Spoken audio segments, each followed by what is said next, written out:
Ada Bu Permata, Ada Bu Silma, sakit Bu. sakit ya. Udah berapa hari? Sudah 3 hari. Ada suratnya nggak? enggak Bu, nanti ada kabar dari orang tuanya Bu. Berarti yang Silma ya, nggak masalah ini ya? Iya Bu. Baik, baiklah anak-anak. Sekarang kita masuk ke materi pembelajaran. Sebelum itu, Ibu ada 2 video. Kalian tonton terlebih dahulu ya. Iya Bu. Perhatikan videonya.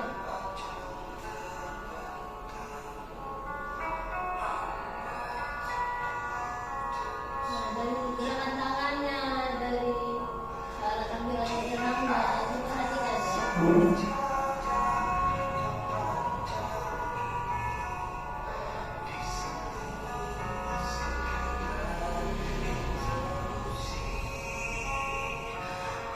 Cara sujudnya, kemudian cara digerakkan kakinya.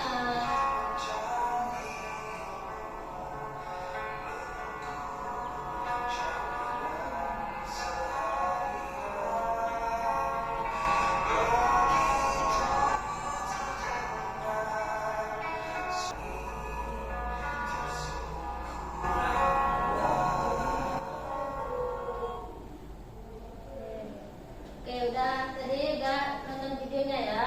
Iya Bu. Dari video tersebut itu kan terdapat perbedaan antara gerakan tangan, gerakan takbiratul ihram, kemudian ketika iktidal.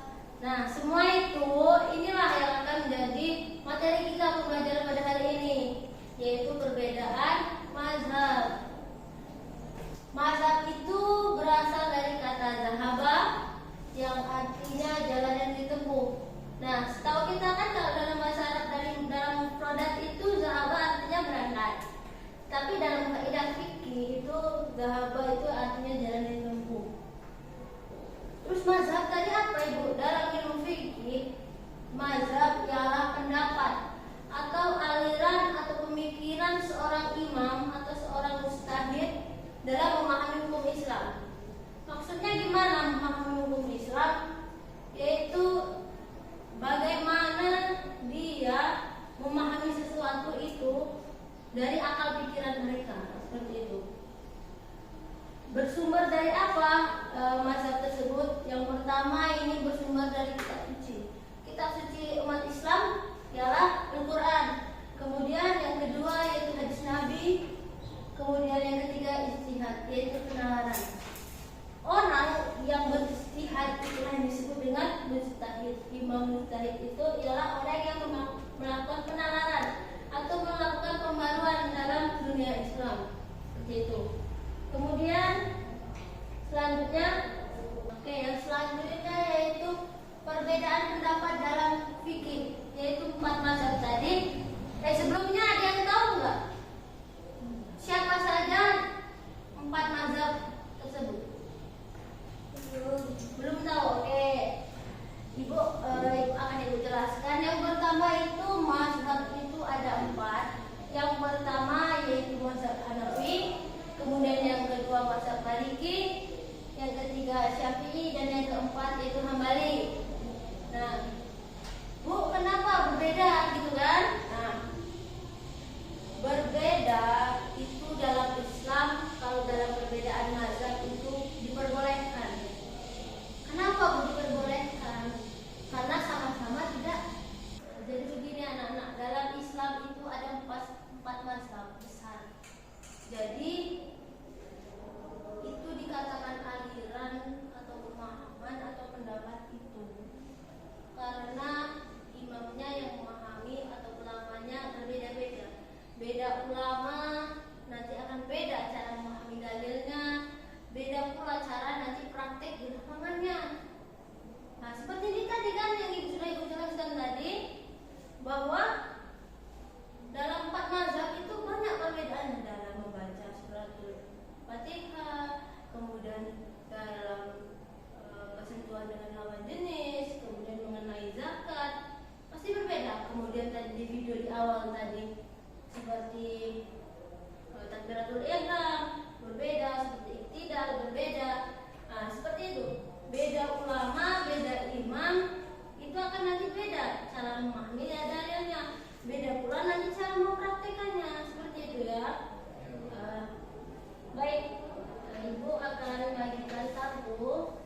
Nanti kalian catat ya.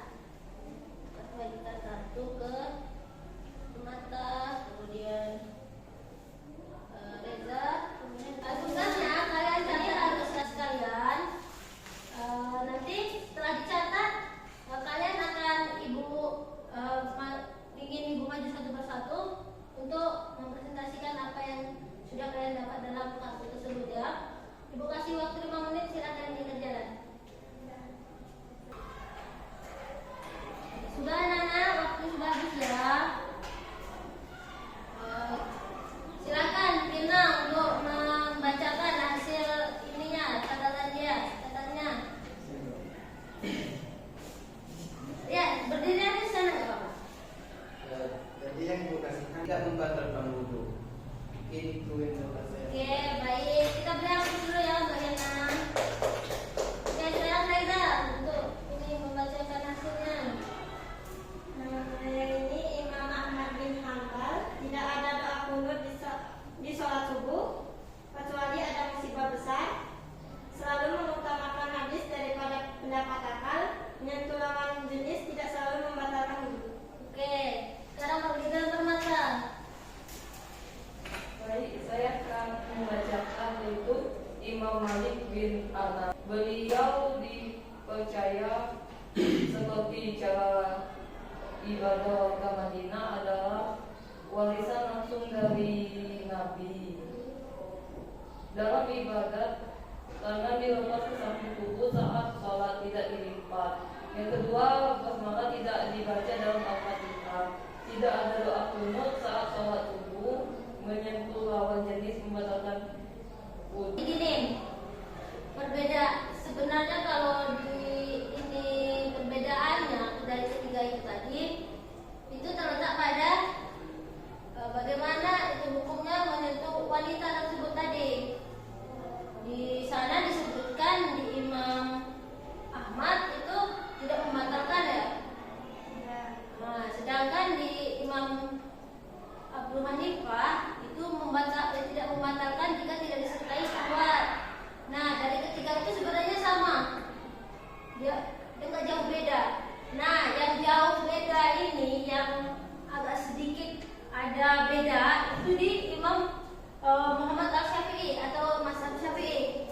Karena di sini tangan ketika sholat, ketika sudah takbiratul ihram, tangan pada mazhab ini ketika sholat ini berada di atas dada. Kemudian ketika membaca basmalah itu harus dikeraskan. Kemudian dalam kunut tadi di ketiga mazhab seperti mazhab Hanafi, mazhab Maliki serta mazhab Hambali itu tidak ada kunut kan? Nah, tetapi kalau di mazhab Syafi'i ini ada kunutnya. Dia membaca kunut ketika sholat. Nah, yang tadi kemudian oke, baik. Jadi sudah tahu ya tadi sudah mendapatkan kartu masing-masing. Jadi sedikit banyaknya sudah tahu mengenai perbedaan antara mazhab-mazhab ini ya. Misal nih, sekarang bukan ini, misalnya si Jena dia lagi pulang kampung nih ke tempat neneknya. Kemudian Jena ini sholat jamaah di masjid di kampung neneknya. Nah, Jena setiap sholat subuh ini baca kunut. Nah, tapi giliran waktu Jena sholat di masjid di kampung halaman neneknya, imamnya itu nggak pakai doa kunut. Itu gimana sebaiknya?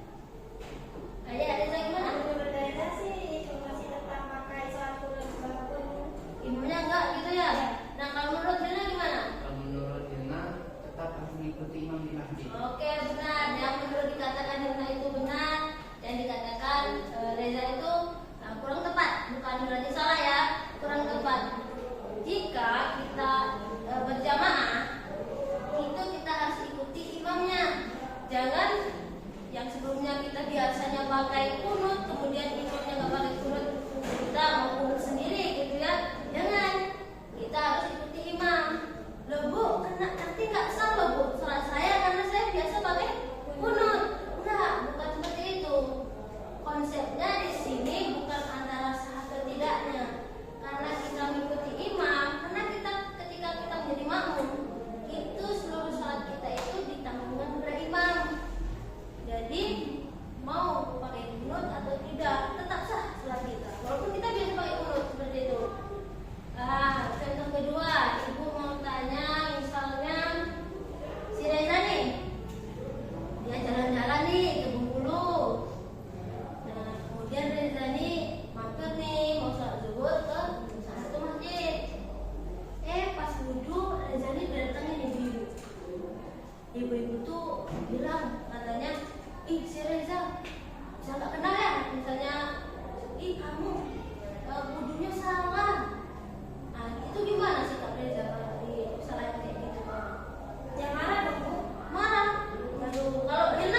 kita ditegur sama orang ketika tadi contoh kasusnya tadi seperti itu ya.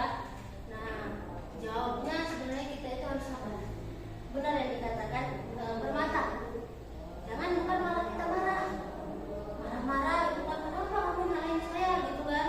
Nah, kita jawabnya baik. Gini. Ibu, misalnya ibu ya yang negur ya. Ibu, yang saya lakukan ini benar menurut mazhab saya, sesuai dengan rukun wudu seperti itu. Mungkin kalau menurut ibu salah, mungkin kita berbeda mazhab. Sebenarnya nggak ada yang salah, hanya kita berbeda mazhab saja. Memang dalam 4 mazhab itu banyak perbedaan antara dalam mempraktekkan cara berwudu. Misalnya di mazhab Maliki. Di mazhab Maliki itu kalau mencuci dahi itu harus dari belakang sampai ke depan. Menyapu sebagian kepala itu dari belakang sampai ke depan. Sedangkan di mazhab Syafi'i yang umumnya ada di Indonesia itu hanya sebagian rambut kepala ini saja sudah sah gitu. Jadi wajar kalau ibu bilang kalau saya ini nggak benar. Bukan nggak benar, tepatnya kita berbeda mazhab seperti itu. Jadi jangan marah ya Reza ya kalau ditegur sama orang gitu ya. Bilangnya baik-baik. Ibu saya nggak salah. Mungkin kita hanya berbeda pandangan atau berbeda mazhab yang kita ikuti seperti itu ya. Jangan marah lagi ya nanti Reza ya kalau ketemu sama orang yang negur kayak gitu ya. Banyak kan pasti kalau kita ketemuin di luar gitu kan. Dari cara sholatnya, dari cara wudunya pasti banyak yang nggak sama gitu ya. Oke. Dari penjelasan yang ibu jelaskan tadi, adakah yang ingin bertanya atau kurang paham? Sudah paham? Beneran sudah paham ya? Nggak ada yang mau ditanyain gitu? Si Permata ada yang mau bertanya atau tidak? Oh Hirna, silakan. Jadi pertanyaannya itu bagaimana kita menanggapi perbedaan itu supaya nggak terjadi kesalahan paham. Oke, berarti misalnya ada perbedaan itu tadi ya, cuman biar nggak menimbulkan masalah gitu kan. Nah, kita harus yang pertama itu kita harus punya dalil. Kita memiliki ilmu. Maksudnya memiliki dalil, memiliki ilmu itu gimana? Ketika kita memiliki ilmu mengenai mazhab, perbedaan mazhab, kita nggak langsung menyalahkan orang gitu kan. Misalnya ada yang berbeda nggak sama seperti kita nggak akan langsung menyalahkan. Wah itu si itu salah, wah bapak itu salah, ibu itu salah. Enggak. Tapi kita karena kita tadi punya ilmu ya, punya dalil. Oh berarti ibu ini, oh ibu itu melakukan ini karena dia mengikuti mazhab yang ini. Oh bapak itu seperti itu karena mengikuti mazhab yang ini. Seperti itu. Nah, ada di dalam materi itu sikap yang harus kita pelajari, yang harus kita kuasai, yaitu yang pertama yaitu hormati semua mazhab, yaitu kemudian yang kedua tidak fanatik buta, kemudian yang ketiga yaitu jaga ukhuwah, yang keempat pelajari dalil, dan yang kelima ambil yang kuat, kemudian yang keenam yaitu tujuan ridha Allah. Maksud dari sikap ini yang pertama yaitu hormati semua mazhab. Kita memiliki 4 mazhab, itu kita tidak boleh saling menyalahkan. Tadi tidak boleh saling menyalahkan karena mereka juga punya dalil yang kuat, sama seperti kita punya dalil itu yang kuat. Kemudian yang ketiga tidak fanatik buta. Maksudnya tidak fanatik buta itu seperti apa? Kalau kita sudah paham yang kita, bukan berarti kita nggak mau cari tahu tentang mazhab yang lain gitu kan. Misalnya kita mengikuti mazhab di Indonesia ini mayoritas Syafi'i ya. Misalnya kita menganut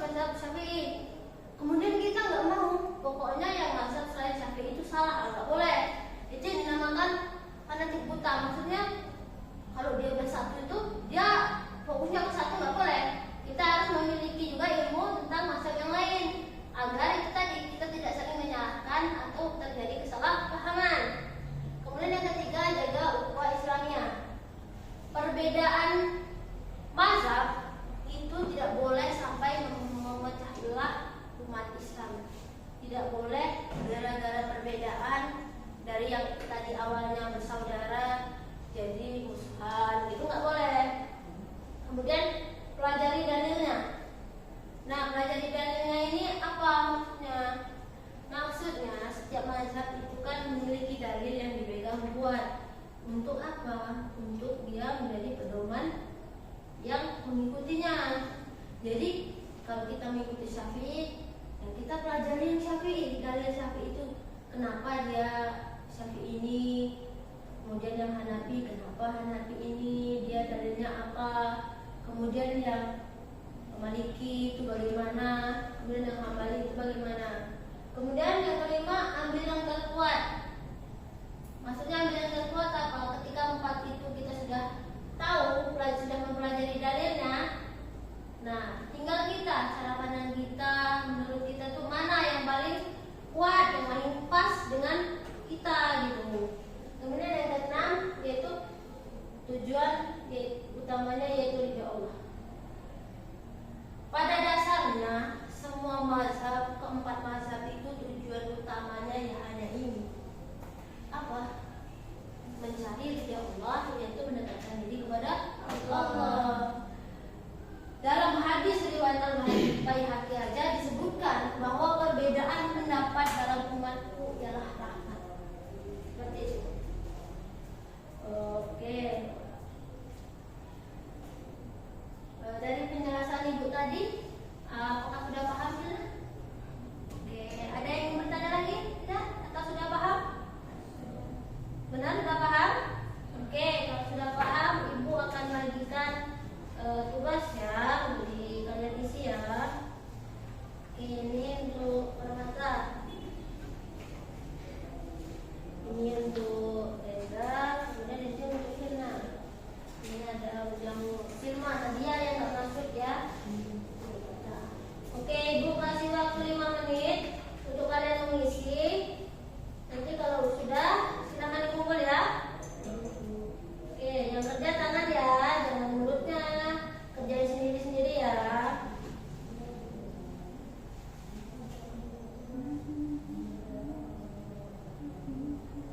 Dikerjakan ya, yang kerja itu tangan, jangan mencontek ya.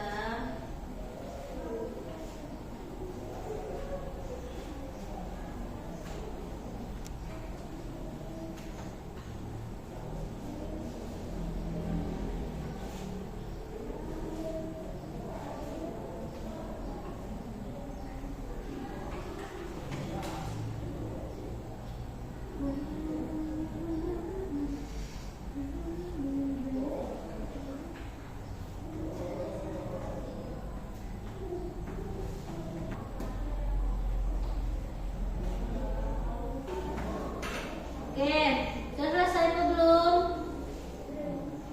Belum? Oke, lanjutkan 2 menit lagi ya waktunya ya.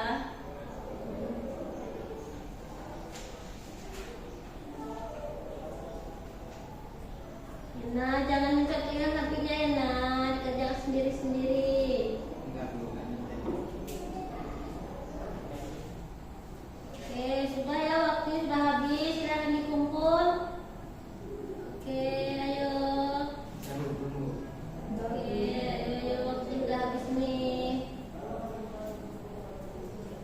Reza, ayo Reza dikumpul, Reza, Permata. Waktunya sudah habis, silakan dikumpul.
perbedaan mazhab itu bukan berarti Islam itu terpecah, bukan berarti Islam itu berantakan, bukan berarti Islam itu kacau. Nah, justru inilah menjadi bukti bahwa Islam itu kaya, Islam itu fleksibel, dan Islam itu penuh rahmat. Sesuai yang disebutkan dalam hadis tadi riwayat Al-Baihaqi. Apa bunyinya?